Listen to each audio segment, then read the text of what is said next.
જય શ્રી કૃષ્ણ મિત્રો. રોજ જમવામાં શું બનાવવું એ પ્રશ્ન બધાને થતો હોય છે.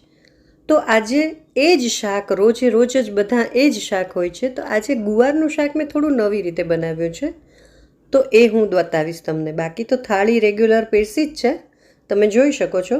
તો ગુવારના શાક માટે એક સરસ મજાનો કૂણો ગુવાર લઈ લીધો છે. એને મેં સમારી ધોઈ અને રાખી દીધો છે.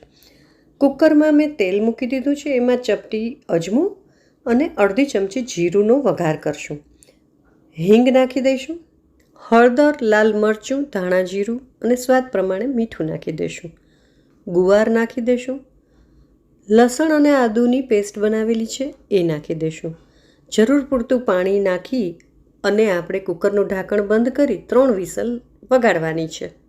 પહેલાં જે રીતે આપણે ગુવારનું શાક બનાવીએ એ રીતે બનાવી જ લેવાનું છે. દર વખત એકનો એક ટેસ્ટ ખાઈને કંટાળી ગયા હો ને, તો થોડુંક ટ્વિસ્ટ કરી દો ને, તો લોકોને જમવાની મજા આવે. બસ ઢાંકણ ઢાંકી 3 સીટી વગાડી દઈશ. કુકર ઠરે એટલે કુકર ખોલીને આપણે જોઈશું કે આપણે સરસ મજાનો ગુવાર અહીંયા ચડી ગયો છે. ગુવારનું શાક હોય એટલે ગળપણ ખટાશ હોય જ.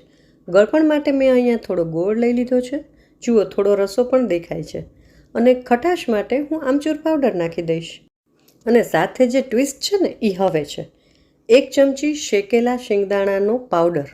બસ આ ઉમેરી દેશો ને એટલે એટલો સરસ ઘાટો રસો અને ટેસ્ટમાં પણ બહુ ફાઇન થઈ જશે.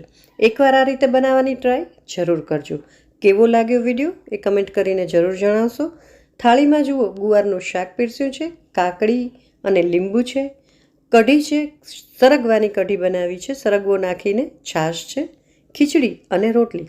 આજની થાળી તમને કેવી લાગી? ગમી હોય તો પ્લીઝ લાઇક એન્ડ શેર જરૂર કરજો. દીપ્તિઝ રસોઈ ગુજરાતીને સબસ્ક્રાઈબ કરવાનું ભૂલતા